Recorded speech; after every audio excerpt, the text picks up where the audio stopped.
नमोऽस्त्वनन्ताय सहस्रमूर्धये सहस्रपादाक्षशिरोरुबाहवे सहस्रनामे पुरुषाय शाश्वते सहस्रकोटियुगधारिणे नमः। कृष्णाय वासुदेवाय हरये परमात्मने प्रणतक्लेशनाशाय गोविन्दाय नमो नमः। मान्याः समेऽपि श्रोतारः विद्वांसः छात्राः सहृदयाः सेमुषिकाः एतस्य समूहस्य सञ्चालकाः मम छात्रकल्पाः आचार्य राजकुमार महोदयः अद्य महाभाष्यस्य पाठः आरभ्यते। तत्र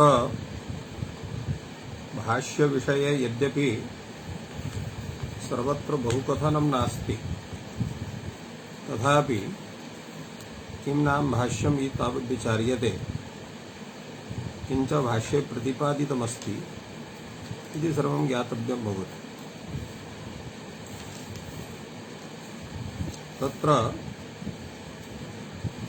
भाष्य विषये कथितमस्ति सूत्रार्थो वर्ण्यते यत्र वाक्यैः सूत्रानुसारिभिः स्वपदानि च वर्ण्यन्ते भाष्यं भाष्यविदो विदुः।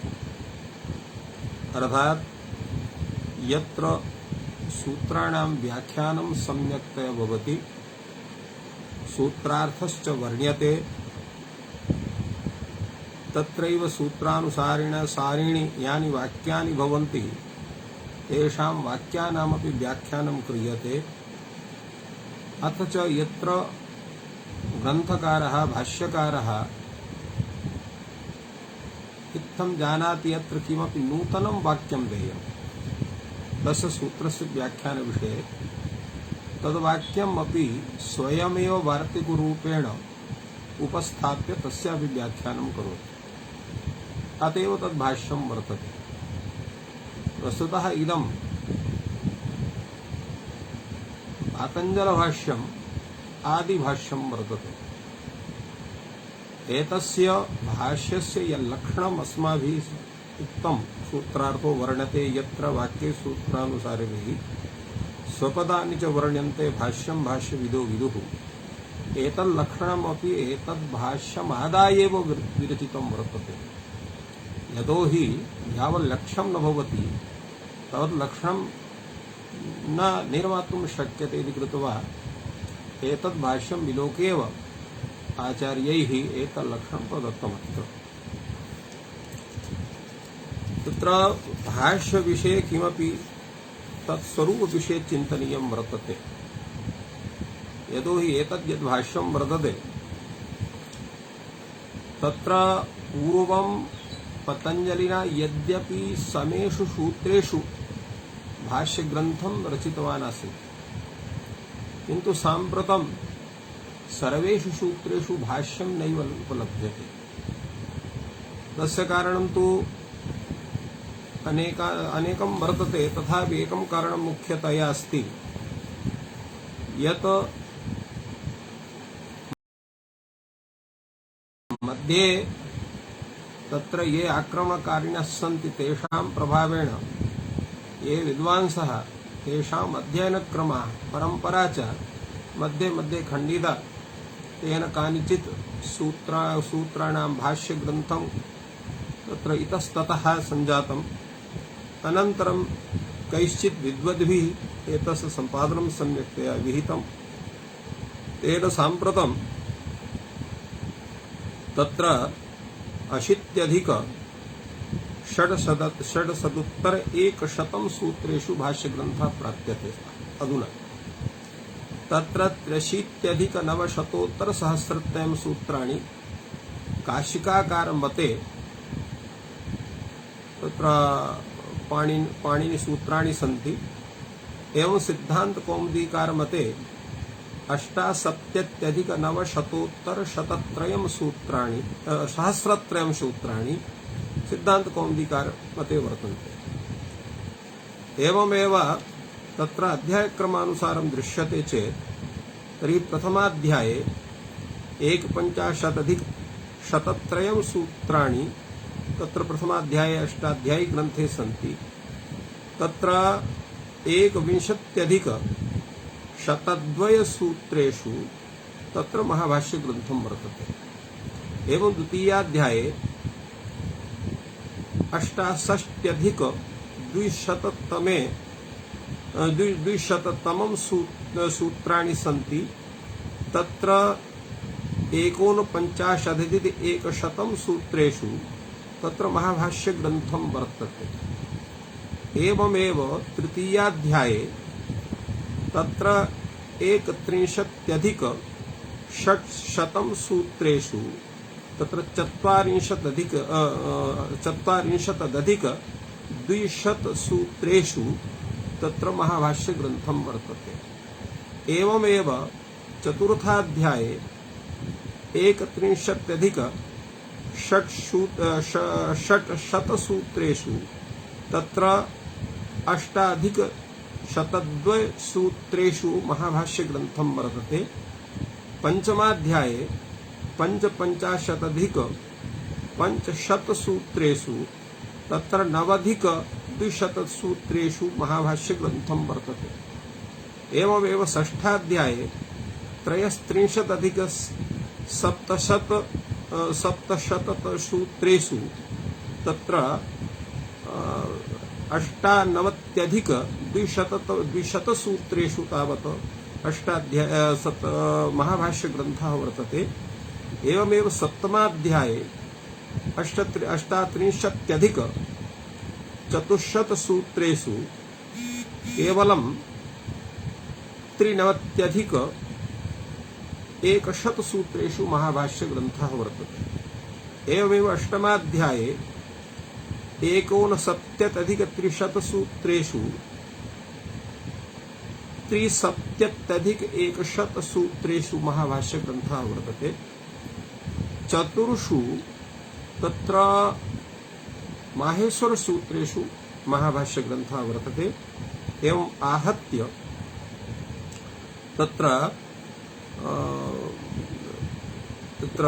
80-100 सूत्रेषु महाभाष्य ग्रन्थः अवलोक्यते। तत्र तावत् एवं महाभाष्य ग्रन्थे एतस्य यद् व्याख्यानं वर्तते तस्य पूर्वं यत् स्वरूपम् अस्माकं समक्षम् आयाति तद् वर्तते महाभाष्य ग्रन्थस्य प्रारम्भ विषये। अत्र महाभाष्यकारः पूर्वमेव तत्र यः तत्र वाक्यविशेषः अत्र उपात्तः वर्तते तैः तत्र अथ शब्दानुशासनमिति। अथ शब्दानुशासन इति विषयेपि तत्र मतभेदाः वर्तन्ते। केचन कथयन्ति यत् एतद् वाक्यं भाष्यकार्यमेव, ये परम्परावादिनः सन्ति तेषां मते। एवमेव केचन तत्र कथयन्ति एतत् सूत्रं पाणिनीयमेव। तत्र तावत् एतस्मिन् विषये यद्यपि पूर्वतः एव अयं क्रमः आसीत्, मध्ये एव नागतः, यतोहि एतद् विषये तत्र अनेके प्रवादाः अपि वर्तन्ते, येषां विषये वदामः। तत्र तावत् भागवृत्तिकारः यः वर्तते सः पूर्वमेव कथयति यत् एतद् यद्वाक्यं वर्तते तत् पाणिनीयमेव अस्ति, न तु भाष्यकार्यम् इति तस्य भागवृत्तिकारस्य मतं। यः सृष्टि भागवृत्तिकारः सृष्टिधराचार्यः वर्तते सः तत्र लिखति, कथयामि तावत्।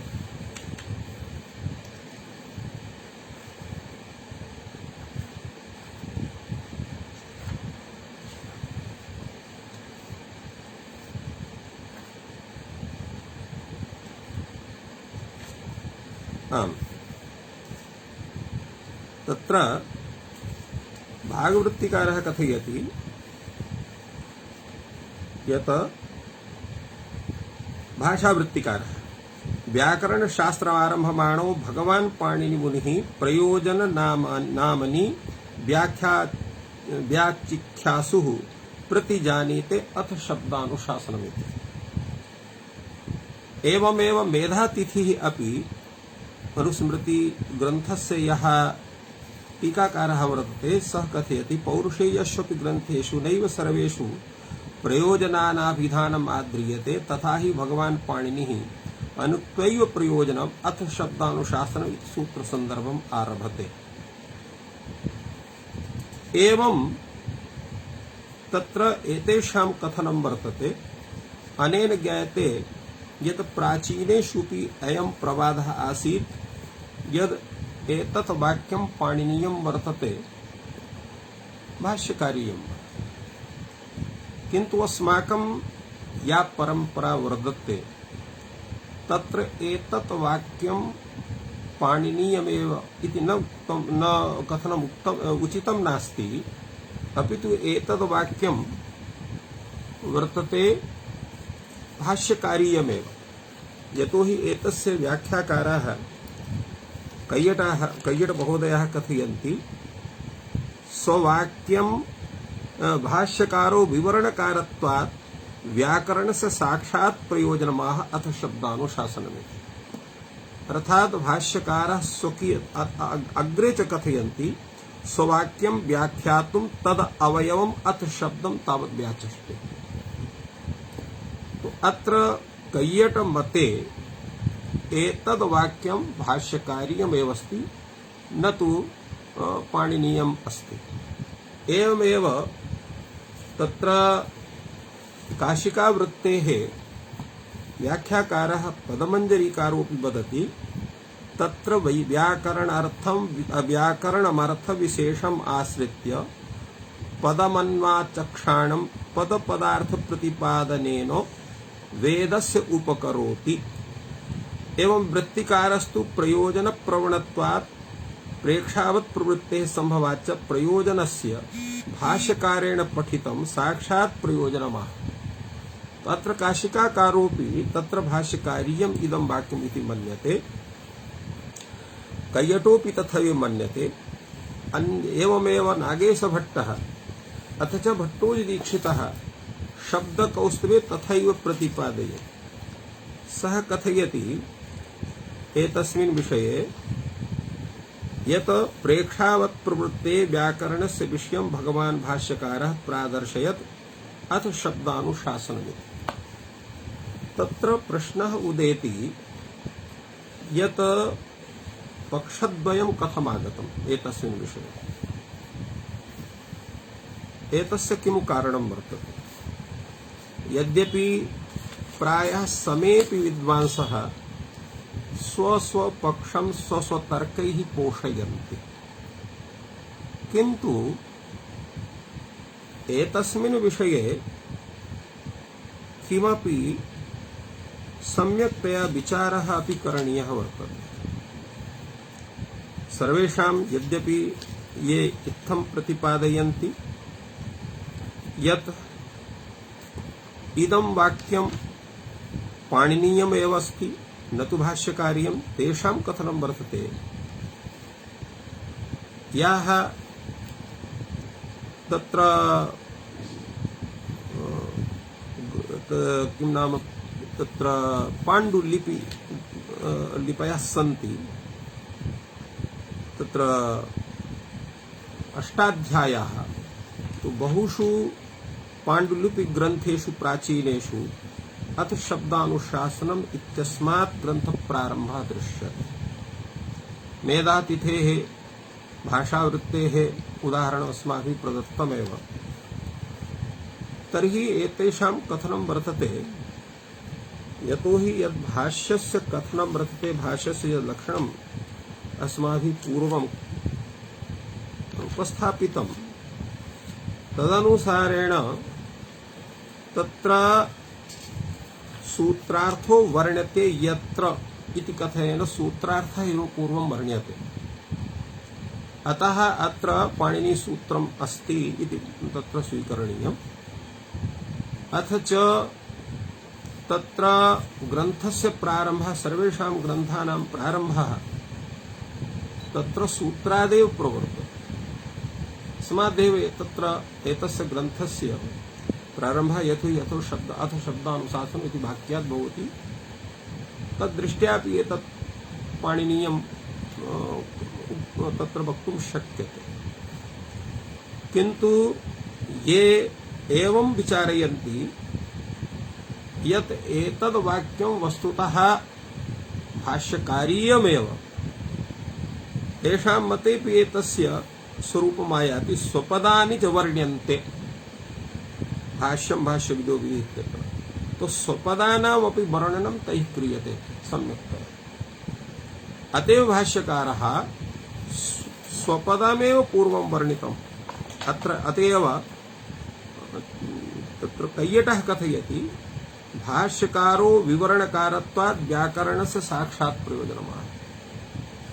अग्रेपि इत्थं वर्तते यत् पाणिनिः तत्र सूत्राणां प्रयोजनं नोपन्यस्तवान्। अतएव भाष्यकारः प्रयोजनादेव ग्रन्थस्य प्रारम्भं विदधाति। अतएव अथ शब्दानुशासनम् इति तत्र महाभाष्यकार्यमेव इति वक्तुं शक्यते परम्परायाम्।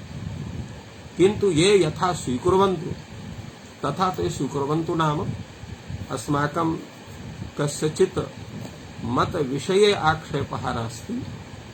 किन्तु एतत् वाक्यं सर्वैः अध्येतव्यं, सम्यक्तया तैः विचारोऽपि करणीयः इति तत्र मुख्यं वर्तते।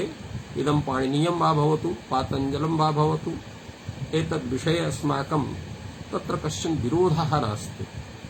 तथापि अस्माकं या परम्परा वर्तते आचार्याणां, तस्यां परम्परायाम् इदं वाक्यं पातञ्जलमेव भाष्यकारीयमेव इति वक्तुं शक्यते। अस्तु तावत्। अथ शब्दानुशासनम् इति विषये भाष्यकारः कथयति अथ इति अयं शब्दः अधिकारार्थः प्रयुज्यते। एतस्मिन् विषये विचारः करणीयः। अत्र अथ शब्दः अधिकारार्थः इत्यस्य किं तात्पर्यम्? अत्र कैयटः कथयति अधिकारः प्रस्तावः द्योत्यत्वेन अस्य प्रयोजनमित्यर्थः। अर्थात अथ शब्दः अयम् अधिकारः इत्यर्थः, अधिकार इत्यर्थं द्योतयति अथ शब्दः। अत्र इत्थमपि विचारणीयं वर्तते यत् अथ इति अयं शब्दः अधिकारार्थः प्रयुज्यते। केन प्रयुज्यते? भाष्यकारेण प्रयुज्यते, पाणिनिना वा प्रयुज्यते, अस्माभिः वा प्रयुज्यते। केन प्रयुज्यते इत्यपि आशंका भवति। वस्तुतः भाष्यकारस्य इदं सामान्यं कथनं वर्तते। यत्र कुत्रापि आरम्भः भवति ग्रन्थानां वा कार्याणां वा वाक्यस्य वा कस्यचित् नूतनस्य वाक्यस्य, तत्रापि अथ शब्दः प्रयुज्यते। अर्थात् परम्परायां प्रयुज्यते, न केनापि व्यक्तिविशेषेण।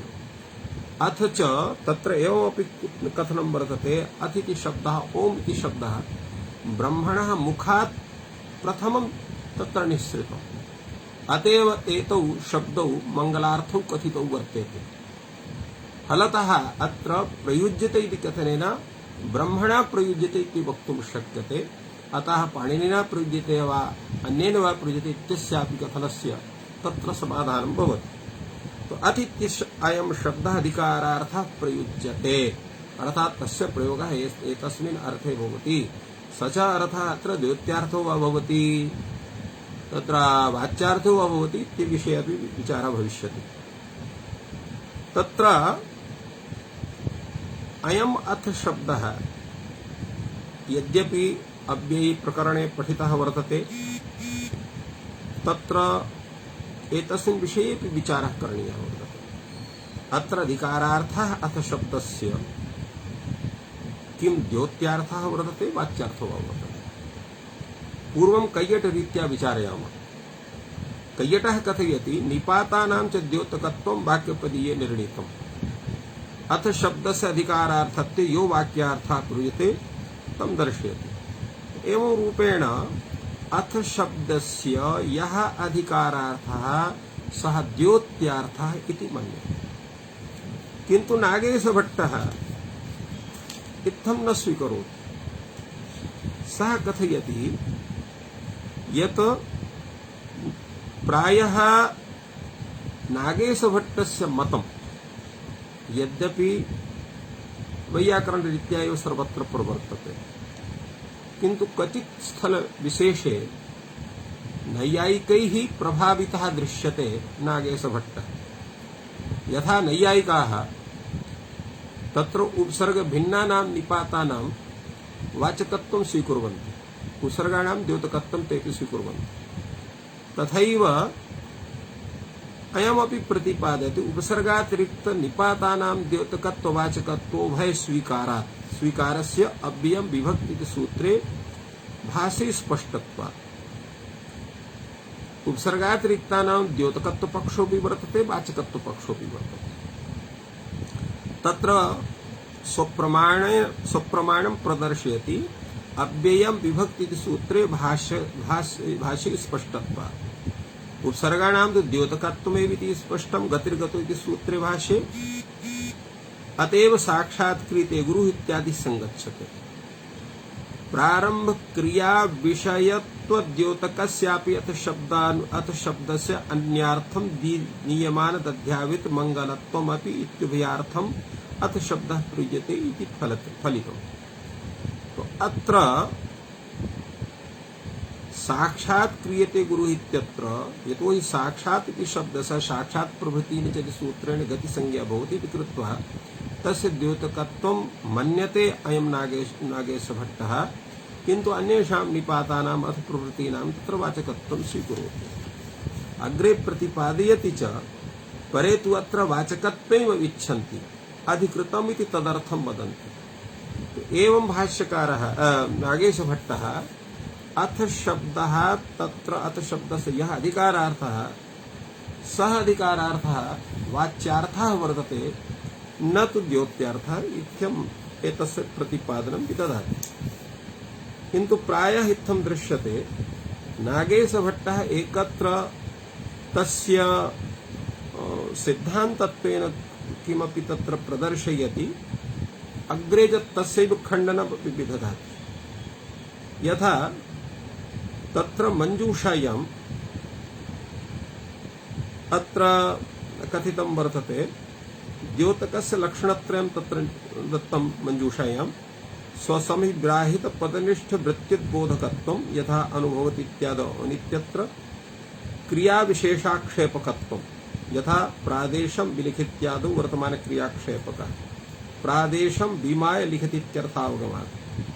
तृतीयं वर्तते संबंध परिच्छेदकत्वं यथा कर्म प्रवचनीयादीनाम्।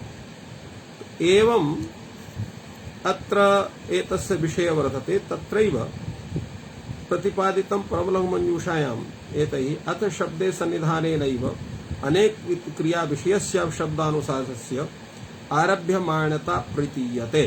आरंभ क्रिया विषयत्व द्योतकत्वस्यापि अथ शब्दस्य अन्यार्थ नियमन मंगलात्वम इत्युभयार्थम अथ शब्दः प्रयुज्यते इत्यादि रूपेण तत्र प्रतिपादितम्।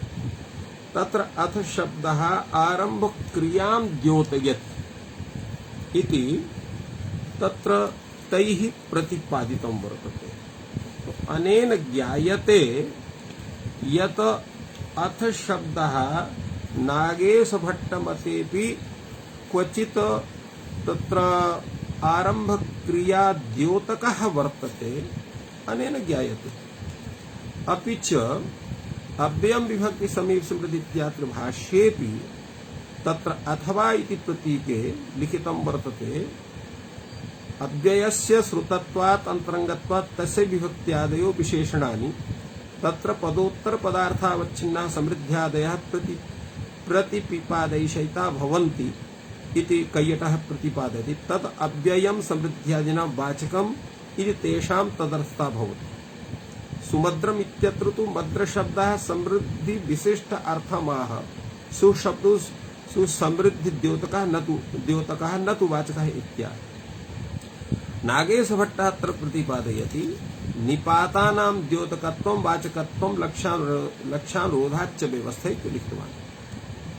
अत्र कैयटः यत् सुमद्रम चित्रमद्र शब्दः समृद्धि विशिष्टम् अर्थमाह इत्यत्र तुना कैयट मतेपि निपातानां वाचकत्वं द्योतकत्वम् आगच्छति। निपातानां च द्योतकत्वम् इत्यस्य निपातानां द्योतकत्वं चार्थः इति नागेश भट्टः तत्र प्रतिपादयति।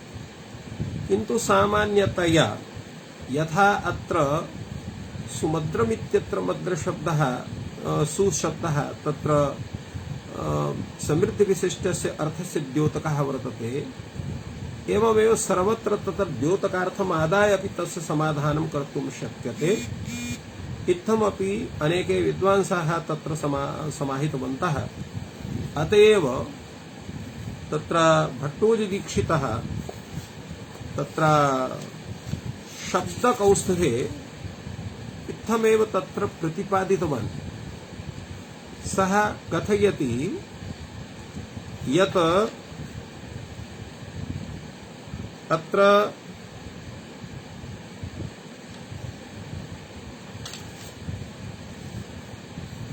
तेषां मते किंच चादीनां वाचकत्वे सामानाधिकरण प्रतिपादिकार्थ अभेदान्वय इति व्युत्पत्ति निपातेतर विषक्तया विना प्राण संकोचनीया स्याच्च समुच्चयादि शब्द योगे एव चाद योगेपि घटादे षष्ठी किंच समुच्चयादि पदैः रूपस्थिते यथा विशेषण संबंधा तथा चादि रूपस्थिते स्यात् द्योतकत्व पक्षे तु पदार्थिक देशत्वान् न तत्र विशेषणान्वयः। एवं यदा तत्र चार्थ यथा घटश्च इत्यत्र, तो घटस्य इत्यत्र एतस्य अर्थः भवति समुच्चित घटः चेत् अत्र च इति शब्दः समुच्चार्थस्य वाचकः स्यात्, तत्र द्योतकः न स्यात्। तो घटः च इत्यत्र उभयोः तत्र सामानाधिकरणस्य सत्त्वात् तत्र अभेदान्वयः स्यात्। यतो हि नामार्थयोर अभेदादि सम्बन्धः व्युत्पन्नः।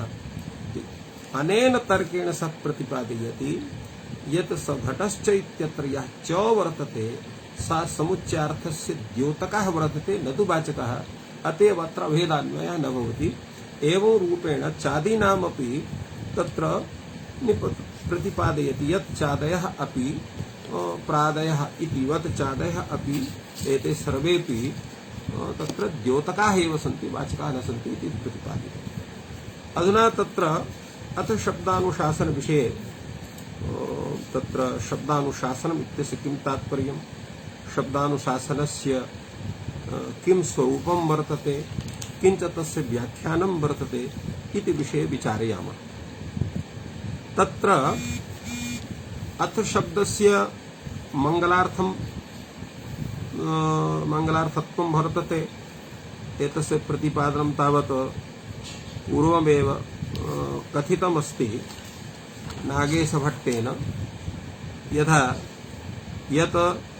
यथा कश्चन तत्र भक्षणार्थमपि दधि नयति, तो यः कश्चन तत्र गच्छन् वर्तते सः दधि पश्यति तस्य मंगलं भवति।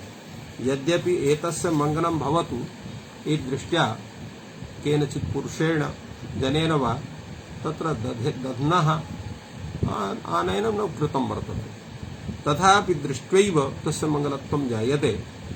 एवं यद्यपि अथ शब्दः तत्र अधिकारार्थं द्योतयितुम् अत्र ग्रंथकारेण पठितः वर्तते, तथापि तस्य मंगलकारकत्वम् अपि वर्तते इति विचारः कृतः वर्तते नागेशभट्टेन।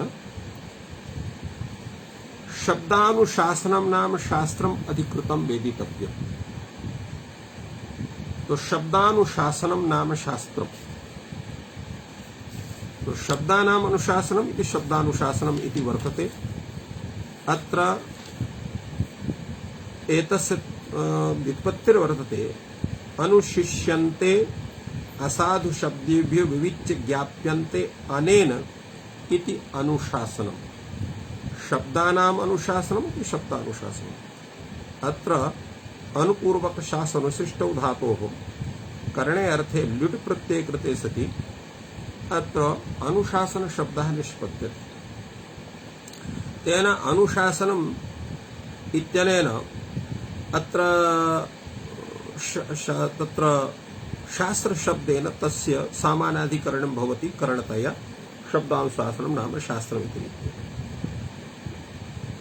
एत एव अत्र ध्वननार्थं भाष्ये नाम इति शब्दस्य उपादानं वर्तते शब्दानुशासनं नाम शास्त्रम् अत्र शब्दानुशासनं शब्दानाम् अनुशासनम् इति शब्दानुशासनम् इति षष्ठी समासः अत्र प्रश्नः उदेति अत्र समासः केन सूत्रेण भवेत् यतोहि अत्र कर्ता आचार्यः उपस्थितः वर्तते यद्यपि अयं तत्र कर्ता तत्र आचार्य रूपः शब्दतः नोपात्तः किन्तु अर्थतः प्राप्यते स्माद्धेतोः अत्र कर्तृत्वेन अत्र आचार्यः उपस्थितः कर्मत्वेन अत्र शब्दः उपस्थितः फलतः उभय प्राप्तौ कर्म इति सूत्रेण अत्र शब्दानाम् इत्यत्र षष्ठी करणीया यदा उभय प्राप्तौ कर्म इति सूत्रेण षष्ठी भवति तदा यदा षष्ठी इति सूत्रेण तत्र समासः क्रियते तदा कर्मणि च इति सूत्रेण समास प्रतिषेधः भवति फलतः अत्र षष्ठी कथं स्यात् यदा षष्ठी एव न भविष्यति तदा अत्र समासः कथं स्यात् इति प्रश्नः उदेति न षष्ठी भविष्यति चेत् किन्तु कर्मणि सूत्रेण समास प्रतिषेधः तत्र शब्दानुशासनम् इति न स्यात् अत्र उच्यते वस्तुतः अत्र उभय प्राप्तौ कर्मणि सूत्रेण तत्रैव षष्ठी भवति यत्र कर्तुः कर्मणश्च तत्र प्रयोगः साक्षात् प्रयोगः क्रियते न तु अर्थतः प्राप्ति तस्य भवति अतएव आश्चर्यो गवां दोहो अगोपेन इत्यत्र कर्मणः अपि ग्रहणं वर्तते एवमेव तत्र कर्तुः अपि ग्रहणं वर्तते कर्म अत्र भवति गो इति कर्ता भवति अत्र अगोप इति उभयोः तत्र षष्ठी प्राप्ता भवति किन्तु उभय प्राप्तक्रम सूत्रेण गवाम् इत्यत्रैव षष्ठी क्रियते तेन गवां दोहा अगोपेन इत्यादि भवति एवं अत्र शब्दानाम् अनुशासनम् इत्यत्र केवलं कर्म शब्द एव उपात्तः वर्तते आचार्य रूपः कर्ता अत्र अनुपात्तः वर्तते अतः उभय प्राप्तकरणि सूत्रस्य प्राप्तिरेव नास्ति फलतः अत्र कर्तृकर्मणोः कृत् इति सूत्रेणैव शब्दानाम् इत्यत्र षष्ठी विधानं भवति अनन्तरं तत्र कृद्योगा षष्ठी समस्यति इति वाच्यम् इति वार्तिकेन अत्र समासः भवति यथा प्रवचनः इद्मस्य प्रवचनः इति प्रवचनः इति यथा समासः भवति तथा अत्रापि समासः क्रियते केचन इत्थमपि प्रतिपादयन्ति यदा उभय प्राप्तौ कर्म इति सूत्रेणापि षष्ठी भवति चेत् तत्र उभय इति पदस्य तत्र तस्मिन् विषये विचारः भवति उभय इति क्वाचित्कं वर्तते उभय इत्यस्य क्वाचित्कत्वात् तत्रापि उभय प्राप्तौ कर्म इति सूत्रेण षष्ठी क्रियते तदापि यद्यपि कर्म इति सूत्रेण निषेधः तथा षष्ठी न भवितुमर्हति तथापि तत्र शेषे षष्ठी भवितुमर्हति इत्यपि केचन प्रतिपादयन्ति अयं विचारः काशिकाग्रन्थे तत्र पदमञ्जर्याम् आगतः इत्थम् अत्र शब्दानुशासनं विषये तत्र साधुत्व विषये इयं तत्र चिन्ता वर्तते अधुना शब्दानुशासनं शास्त्रम् अधिकृतं वेदितव्यम् इत्यस्य किं तात्पर्यम् इत्य विचारः करणीयः यद्यपि सामान्यतया अयं विचारः भवति यत् एतस्य शास्त्रस्य अधिकारः क्रियते, अर्थात् एतद् यद्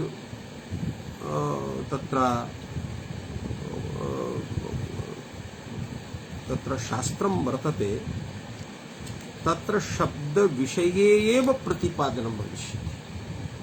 अधिकार विषय यथा कस्य सूत्रस्य अधिकारः भवति चेत् तस्मिन् विषये विचारः सम्यक्तया प्रवर्तते, तत्सूत्रमादाय एव तत्र तेषाम् उदाहरणानि, तेषां तथा व्याख्यानं तथा समाधानं भवति। एवम् अत्र एतस्मिन् ग्रन्थे, भाष्यग्रन्थे शब्दानां विषये एव चिन्तनं भवति। अपि च शब्दानुशासनं नाम शास्त्रं नाम व्याकरणशास्त्रम्, एतदपि स्वरूपं भवति। अथ च यथा ग्रन्थकारः अत्र प्रदीपकारः कथयति साक्षात् प्रयोजनमाह। साक्षात् प्रयोजनमाह इत्यस्य किं तात्पर्यम्? यद्यपि अग्रे प्रयोजनानि दत्तानि सन्ति, रक्षोः गमलघ्वादीनि, अथ च तत्र अग्रे तत्र प्रयोजनानि अन्यानि अपि सन्ति, यथा तत्र तेषां विचारः वर्तते, इमानि तत्र आनुषङ्गिक प्रयोजनानि ते असुराः प्रभृतीनि।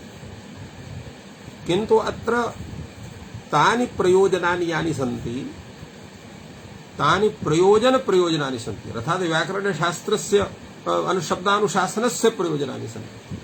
किन्तु व्याकरणस्य साक्षात् प्रयोजनं किं वर्तते? शब्दानुशासनम्। तो शब्दानुशासनम् अत्र अर्थात् शब्दानुशासनम् एतद् व्याकरणस्य साक्षात् प्रयोजनमपि वर्तते, अधिकारोऽपि वर्तते, प्रयोजनमपि वर्तते।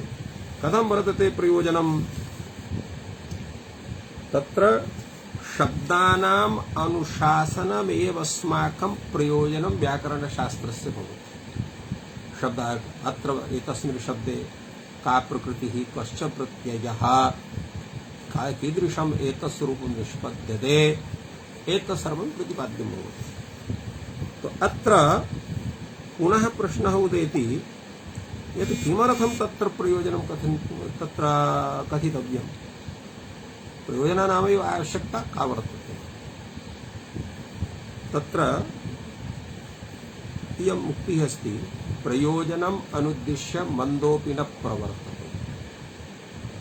कश्चन मन्दोऽपि यदा प्रयोजनम् अनुद्दिश्य न प्रवर्तते तर्हि ये तत्र विद्वांसः सन्ति अथवा ये चतुराः सन्ति, पटवः सन्ति, तेषां तत्र प्रवृत्तिः कथं भवेत्, अपि च प्रवृत्तिं प्रति तत्र कारणत्रयं सम्यक्तया, किन्तु कारणद्वयं विशेषरूपेण तत्र स्वीक्रियते। तत्र इदं मदिष्ट साधनम्, इदं मत्कृति साध्यम्, इदं बलवदनिष्टान् अनुबन्धित्वम्, एतत् कारणत्रयम् आगच्छति। अर्थात् एतत् यत् कर्म वर्तते तत् कर्म मदिष्ट साधनम्, एतस्य कर्मणः साधनेन मदीया इष्टसिद्धिर्भविष्यति इत्याकारकं ज्ञानं भवति। तदेव कृतिसाध्यत्वप्रकारकं ज्ञानं कथ्यते। एवमेव एतत् कर्म अहं कर्तुं शक्नोमि, एतस्य विधानं मम सामर्थ्ये वर्तते इति वर्तते मत्कृति साध्यम्। एतत् कर्म मत्कृति साध्यम्, एतस्य कृति साध्यत्वप्रकारकं ज्ञानम्, इष्ट साधनत्वप्रकारकं ज्ञानम्। एतत् कर्म विधाने किमपि मम अनिष्टं न भविष्यति, एतस्य ज्ञानम्। तो बलवद अनिष्टान् अनुबन्धित्वप्रकारकं ज्ञानम् इत्थं कथ्यते। इत्थं ज्ञानत्रयं जायते। इष्ट साधनत्वप्रकारकं ज्ञानम्, कृति साध्यत्वप्रकारकं ज्ञानम्, बलवदनिष्टानुबन्धित्वप्रकारकं ज्ञानम् इति ज्ञानत्रयं जायते। तत्र एतेषु ज्ञानेषु एकमपि ज्ञानं चेन्न भवेत् तर्हि प्रवृत्तिर्न भवितुमर्हति। यदा तत्र कश्चन कथयति एतस्मिन् सरोवरे एकं दण्डम् आदाय जलं ताडयति। तो कदाचित् क्रीडया किञ्चित् कालं तथा कार्यं करिष्यति, अनन्तरं सः तस्मात् कार्यात् तत्र तस्य निवृत्तिर्भविष्यति। यद्यपि तत्कार्यं कर्तुं शक्यते तेन, किन्तु तत्कर्मविधानेन कश्चन लाभः नास्ति इति तत्र प्रवृत्तिः सम्यक्तया न स्यात्। फलतः अत्र कृतिसाध्यत्वप्रकारकं ज्ञानं वर्तते, किन्तु विषयसाधनत्वप्रकारकं ज्ञानं नास्ति। अतः तत्र प्रवृत्तिः न स्यात्। कश्चन तत्र प्रासादे उपरि तिष्ठति, तत्र कथयन्तु यत् भवद्भ्यः लक्षत्रयं दास्यामि, अस्मात् तत्र पतनं विदधातु, पततु। सः जानाति चेत् पतिष्यामि, तर्हि मम मृत्युः निश्चिता वर्तते। अतः तस्य पतने प्रवृत्तिः न भवितुमर्हति। यतोहि अत्र किमस्ति, इष्टसाधनत्वप्रकारकं ज्ञानं वर्तते, तत्र कृतिसाध्यत्वप्रकारकं ज्ञानं वर्तते, सः तत्र पतितुमर्हति। किन्तु बलवदनिष्टानुबन्धित्वप्रकारकं ज्ञानं नास्ति। यतोहि बलवद अनिष्टसम्भावना तत्र वर्तते, अतः तस्याः प्रवृत्तिर्न भवति। अत एव सर्वत्र प्रवृत्तिविषये ज्ञानत्रयम् आवश्यकं भवति। एतस्य ज्ञानत्रयस्य ज्ञानं कथं स्यात्? एतस्य ज्ञानं भवति अनुबन्धज्ञानेन। अनुबन्धत्वं च ग्रन्थाध्ययन विषयक प्रवृत्ति प्रयोजक ज्ञान विषयत्वम् अनुबन्धत्वम्। अर्थात ग्रंथाध्ययन विषयक विषयणी या प्रवृत्ति तत्प्रयोजकं यत् ज्ञानं, तस्य ज्ञानस्य यः विषयः स एव अनुबन्धः भवति। अनुबन्धस्य चत्वारः भवन्ति, विषयश्च अधिकारीश्च सम्बन्धश्च प्रयोजनं, विना अनुबन्धं ग्रन्थानां मङ्गलं नैव शस्यते। तो अत्र विषयः अधिकारी सम्बन्धः प्रयोजनम् इति चत्वारः अनुबन्धाः भवन्ति। तत्र विषयज्ञानेन तत्र इष्टसाधनत्वप्रकारकं ज्ञानं, कृतिसाध्यत्वप्रकारकं ज्ञानं भवति। एवम् अधिकारी ज्ञानेन तत्र इष्टसाधनत्वप्रकारकं ज्ञानं भवति, कृतिसाध्यत्वप्रकारकं ज्ञानं भवति। प्रयोजन ज्ञानेन इष्टसाधनत्वप्रकारकं ज्ञानं भवति। तो एवं संबंध ज्ञानेन उभय ज्ञानं भवति। तो अतः अत्र अथ शब्दानुशासन इत्यत्र अथ शब्दस्य तत्र ज्ञानात् अत्र विषयः शब्द प्रतिपादनम् इति ज्ञानं जायते। तत्र अधिकारी भवति तत्र यः शब्द ज्ञान विषये जिज्ञासु भवति, सवैव अधिकारी भवितुमर्हति। यदा शब्द ज्ञानं मदिष्ट साधनं, शब्द ज्ञानं मत्कृति साध्यं, शब्द ज्ञानं तत्र बलवदनिष्टानुबन्धित्व प्रकार बलवदनिष्टानुबन्धित्व युक्तं वर्तते। अत्र बलवद अनिष्ट से तत्र नास्ति इति कृत्वा एतद् ज्ञानं वर्तते। एवम् अधिकारी ज्ञानं भवति। प्रयोजनम् अत्र किमस्ति? तत्र प्रयोजनं वर्तते शब्दज्ञानं। शब्दाः विषयः, शब्दज्ञान जिज्ञासुः तत्र अधिकारी भवति। अत्र प्रयोजनं शब्दज्ञानं, सम्बन्धः तत्र प्रतिपाद्य प्रतिपादक भावः ग्रन्थस्य सम्बन्धः भवति। एवं तत्र एतेषां सर्वेषां स्वरूपम् आगच्छति। अतएव प्रयोजन विषयेन शब्दानुशासनम् अत्र अस्माकं व्याकरण ज्ञानमेव मुख्यं प्रयोजनं वर्तते। तेन ज्ञानेन सर्वेषां शब्दानां तत्र विषये ज्ञानं भवति इति कृत्वा एतेषां सर्वेषां स्वरूपम् आगच्छति। इत्थं तत्र अधशब्दानुशासनमित्यनेन ज्ञानत्रयं निष्पद्यते। प्रथमं मंगलविधानम् अतिथिशब्देन, अनन्तरं शब्दानुशासनम् इति प्रयोजनं ज्ञानम् अस्माकं निष्पद्यते। अपि च तत्र शब्दानुशासनेन अत्र एतस्मिन् शास्त्रे शब्दानुशासन विषये एव अस्माभिः बोधः करणीयः भवति इति रूपेण ज्ञानत्रयं सम्पद्यते। अत्र पुनः प्रश्नः उदेति, यत्र भवद्भिः कथितम् एतस्मिन् शास्त्रे तत्र शब्द विषये प्रतिपादनं वर्तते। किंतु यस्य प्रतिपादनं विधातव्यम् अथवा येषां ज्ञानम् अस्माभिः करणीयं सः पदार्थः कः, शब्द पदार्थः कः। तो शब्द पदार्थः कः इति विषये तावत् चिन्तनं वर्तते। अतएव यतोहि शब्द विषयेपि प्रवादाः अनेके प्रवादाः सन्ति, तत्र अतिभ्रमः भवति, सन्देहः भवति। भ्रमानङ्गे नाम सन्देहः भवति, अयं वा शब्दः सः वा शब्दः, ध्वनिः वा शब्दः स्फोटो वा शब्दः इति तावत् तत्र प्रायः सर्वत्र ये यतोहि अत्र ये वैयाकरणाः ते स्फोटात्मक शब्दं स्वीकुर्वन्ति, अन्ये नैयायिकप्रभृतयः सर्वेपि तत्र ध्वनिरूपं शब्दं स्वीकुर्वन्ति। भाष्यकारः सर्वेषां शब्दानां विवेचनं सम्यक्तया विदधाति। तत्र शब्दविषये के स्वरूपविशेषाः उपस्थिताः भवन्ति तेषां सर्वेषां विषये चिन्तनं वर्तते। किन्तु अत्र तादृशः प्रश्नः भाष्यकारस्य विद्यते यत्र समेषां तत्र ग्रहणं स्यात्, केषां शब्दानां। यतोहि लोकव्यवहारे तत्र वैदिकाः शब्दाः लौकिकाः शब्दाः प्रयुक्ताः वर्तन्ते। अतएव केषां शब्दानां लोके तावत् यद्यपि अतएव तत्र केषां शब्दानां शब्दस्य सामान्य शब्दत्वात् विना प्रकरणादिना विशेष अवस्थानाभावात् तंत्री शब्द काक वाशितादीनाम् अनुशासन प्रसंग इति मत्वा पृच्छति केषाम् इति वदति प्रदीपकारः। कथं भूताः शब्दाः आयान्ति?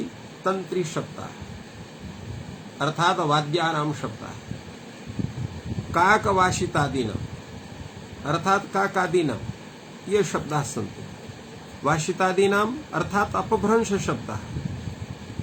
एवं अपभ्रंश शब्दाः संस्कृत शब्दाः, तंत्री अर्थात वाद्य शब्दाः, तत्र पक्षिणां शब्दाः अर्थात प्राणिनां शब्दाः। एवं करणीयं। केवलं पक्षिकथने तत्र अन्ये प्राणिनः वदन्ति, गवादयः तेषामपि शब्दानां ग्रहणं करणीयम् इत्युक्त्वा काकवाशितादीनाम् इति कथितं वर्तते। वाशित इति शब्देन तत्र अपभ्रंश शब्दानां ग्रहणं वर्तते इति कृत्वा तेषां समेषां बुद्धिः तत्र बुद्धिं विधाय सर्वेषु शब्देषु तत्र केषां शब्दानाम् इति कथनं वर्तते। अत्र पुनः अत्र उत्तरति लौकिकानां वैदिकानां च। यतोहि अनेन कथनेन किम् आयाति यत् लोके जनेषु ये प्रसिद्धाः शब्दाः तेषामेव शब्दानां ग्रहणम् अस्माभिः करणीयम्। तन्त्रादीनां प्राणिनां ये तत्र मनुष्येतर प्राणिनां ये शब्दाः सन्ति तेषां शब्दानां ग्रहणम् अस्माभिः न क्रियते, अपितु केवलं मनुष्याणां ये शब्दाः सन्ति मनुष्येषु लोके प्रसिद्धाः ये शब्दाः तेषामेव ग्रहणं क्रियते इति कृत्वा लौकिकानां वैदिकानां इति कथं वर्तते। तत्रापि लौकिकास्तावत् गौः अश्वः पुरुषः हस्ती शकुनिः मृगः ब्राह्मण इति एवं रूपेण तत्र शब्दाः प्रयुक्ताः सन्ति। गौः इति अश्वः इति पुरुषः अस्ति, हस्ती शकुनिः, मृगः ब्राह्मणः। एतेषां क्रमः कथं वर्तते इत्यस्मिन् विषयेपि कश्चन विचारः करणीयः। पूर्वं गौः इति शब्दः आगतः, अनन्तरम् अश्वः इति, अनन्तरं पुरुषः इति, अनन्तरं हस्ती इति, अनन्तरं शकुनिः इति, मृगः इति। किमर्थं तत्र अयं क्रमः भाष्यकारेण स्वीकृतः, एतस्य किं कारणम् इत्यपि विचारणा काचन भवति। तत्र उच्यते यद्यपि कुत्रापि एतस्य उल्लेखः नास्ति टीकासु, अयमेव शब्दः कथं पूर्वं प्रयुक्तः वर्तते, तथापि काचन रीतिः अस्माभिः विचारणीया भवति। यतोहि तत्र गौः शब्दः तत्र ये तत्र पशवः सन्ति तेषु सर्वेषु श्रेष्ठः। अस्माकं गौः मातृरूपेण अस्माभिः सर्वैः स्वीक्रियते। विशेषतः ये तत्र भारतवासिनः सन्ति ते सर्वेपि तथा स्वीकुर्वन्ति। एवमेव यागेषु तावत् प्राणिषु सर्वत्र पूर्वं गौरेव आदीयते, यतो हि गौर्विना तत्र हविरादिः तस्य पूर्णता न भवितुमर्हति, अतएव गोः ग्रहणं पूर्वं कृतं वर्तते। एवमेव अश्वः तत्र अस्माकं कृते यान विषये अत्यपि उपयोगी भवति इति कृत्वा अश्वशब्दस्य पूर्वं, यतो हि तत्र जनैः सह तस्य सम्बन्धत्वं सम्यक्तया वर्तते। अनन्तरं पुरुषः इति वर्तते, यतो हि लोके तावत् जनानां पुरुष शब्दः अत्र केवलं पुरुषस्य वाचकः नास्ति, समेषां जनानां वाचकः वर्तते। पुरुषः नाम जनाः, तत् स्त्रीणामपि ग्रहणं भवति, पुरुषाणामपि ग्रहणं भवति, नपुंसकानामपि सर्वेषामपि ग्रहणं भवति। ये सन्ति तत्र जनत्वेन येषां तत्र ग्रहणं भवितुमर्हति मनुष्याः इत्यर्थः। हस्ती इत्यनेन तत्र पुनः तत्र दीर्घकायाः ये तत्र पशवः सन्ति तेषाम् अत्र एतस्य रूपं वर्तते। अनन्तरं शकुनि इति शब्दः समेषामपि तत्र पक्षिणां कीटानां पतङ्गानां समेषाम् उपलक्षकं वर्तते। अनेन तेषां सर्वेषां तथा ग्रहणं कर्तुं शक्यते। मृगः इति कथनेन तत्र ये अरण्यप्राणिनः सन्ति तेषां सर्वेषां ग्रहणं भवति। अनन्तरं तत्र वर्णविषये तत्र ब्राह्मणशब्दः, ब्राह्मणशब्दोऽपि अत्र क्षत्रियादीनां सर्वेषाम् उपलक्षकं भवति। एवम् अयं क्रमः कश्चन भाष्यकारेण आश्रितः, अतएव सः क्रमः अत्र प्रदत्तः वर्तते। अन्यथा पूर्वं तत्र गौननन्तरं तत्र ब्राह्मणस्य कथनं भवितुमर्हेत्, यतो हि ब्राह्मणशब्दः तत्र मन्त्रधारकत्वात् यज्ञस्य महत्त्वपूर्णाङ्गत्वात् गौरनन्तरं तस्य प्रयोगः करणीयः भवेत् इति कृत्वा तादृशः प्रयोगः न कृतः। भाष्यकारः तत्र सम्यक्तया क्रमेणैव तादृशः प्रयोगः भाष्यकारेण तादृशः प्रयोगः कृतः वर्तते। अतएव अयं क्रमः तेन उपात्तः। अनन्तरं वैदिकाः खल्वपि इति कथनं, तत्र वैदिकाः खल्वपि शन्नो देवीरभिष्टय इखेत्तुरजेत्वा अग्निमीले पुरोहितम् अग्न आयाहि वीतये इति तत्र चत्वारि वाक्यानि दत्तानि सन्ति। एकः प्रश्नः अत्रापि उदेति यत् अत्र वेदानां यथा लौकिकानां शब्दानां गौः अश्वः पुरुषः हस्ति इत्येव रूपेण तत्र शब्दानां गणना काचन कृता वर्तते। तो वेदे प्रसिद्धाः ये शब्दाः सन्ति येषां वेदे ए प्रयोगः भवति। यथा जनासः इति शब्दः वर्तते, यथा तत्र करति इति शब्दः वर्तते, त्रिधातोः तत्र करोति इति प्रयोगः भवति, करति इति प्रयोगः न भवति, किन्तु करति इति प्रयोगः लेट् लकारे वर्तते, अतः तथा प्रयोगः अत्र दत्तुं शक्यते। एवमेव अनेके शब्दाः सन्ति येषां केवलं वेदे एव तेषां प्रसिद्धिः वर्तते, लोके प्रसिद्धिर्नास्ति। तर्हि तान् शब्दान् विहाय अत्र एकस्य वेदस्य एकम् एकं वाक्यं कथं प्रयुक्तं वर्तते, एतस्य किं कारणम् इति तावत् एकः प्रश्नः, एका जिज्ञासा भवत्सु मयि च तत्र तावत् प्रवर्तते। एतस्य समाधानं किं स्यात्? यथा भवन्तः गङ्गां स्नातुं गच्छन्ति, कस्मिंश्चित् पात्रे गङ्गाजलम् आदाय आगच्छन्ति स्वगृहं प्रति, कश्चन पृच्छति अयि भो तव पात्रे किम् अस्ति? भवन्तः किं कथयन्ति? गङ्गाजलं वर्तते। गङ्गाजलं नाम गङ्गायाः जलं गङ्गाजलं, न तु गङ्गा। तस्मिन् पात्रे गङ्गा नास्ति, गङ्गाजलं वर्तते। अतएव अत्र वेद इति कथनेन या वाक्यानां वेद प्रयुक्ता या तत्र आनुपूर्वी वर्तते वाक्यरूपा सा एव अत्र गृह्यते वेदपदेन। चेत् अत्र जनाः सह करति इत्यादि पदानि यत्र प्रयुक्तानि स्युः चेत् तत्र वेदत्वं न स्यात्। वेद प्रयोगः इति तत्र स्वरूपं स्यात् तथा गंगाजलं प्रयुक्ते गंगा न प्रयुक्ते अत्र वेद इति पदेन तादृशी आनुपूर्वी गृह्यते अतएव न किमपि एवं भूतं शास्त्रं यद वेदे वेदवाक्ये वेदेषु प्रयुक्तानि यानि वाक्यानि सन्ति तत्र किमपि तेषां संशोधनादिकं कर्तुं न शक्यते यतोहि तत्र वाक्ये एव वेदत्वं वर्तते अतएव शन्नो देवीरभीष्टये इति तावत् वाक्यशेषः वर्तते मन्त्रशेषः वर्तते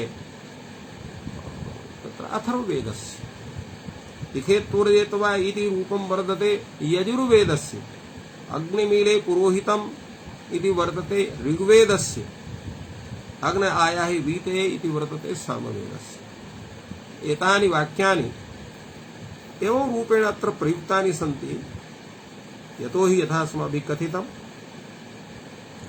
वेदत्वं तत्र वाक्येषु वर्तते अतः वाक्यानि अत्र प्रयुक्तानि सन्ति केवलम् एकस्मिन् पदे वेदत्वं न भवितुमर्हति अतः वैदिकत्वमपि नागच्छेत् अतएव लौकिकाः यदि लोके किं लोके तावत् वाक्यं पदं च प्रयुक्तं भवति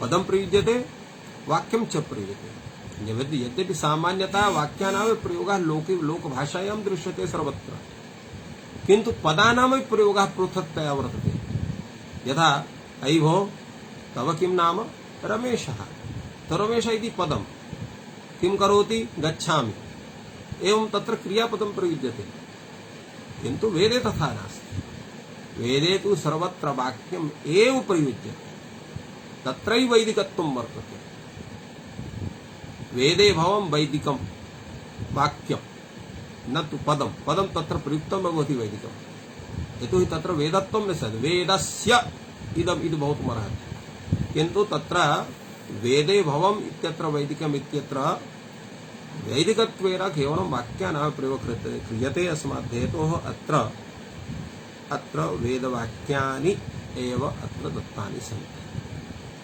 अपि च एकः प्रश्नः अपरः अपि भवति यतो कश्चन वेदानां क्रमः वर्तते ऋग्वेदः यजुर्वेदः सामवेदोऽथर्वणः एवं रूपेण तत्र काचन युक्तिः वर्तते यत्र पूर्वं ऋग्वेदस्य प्रयोगः अनन्तरं यजुर्वेदस्य प्रयोगः अनन्तरं सामवेदस्य प्रयोगः अनन्तरम् अथर्ववेदस्य प्रयोगः अत्र तु व्युत्क्रमः आश्रितः वर्तते कथं व्युत्क्रमः आश्रितः शन्नो देवीरभिष्टये इति कथितं वर्तते अनन्तरं लिखेत्तुर्जा इति यजुर्वेदस्य कथनं वर्तते अनन्तरं ऋग्वेदस्य अनन्तरं सामवेदस्य तो अत्र प्रथमः प्रयोगः भवति ऋग्वेदस्य तस्य प्रयोगः कथं न कृतः यद्यपि अत्र समाधानं विद्वांसः ददति यत् शन्नो देवीरभिष्टये अतएव दत्तं यतोहि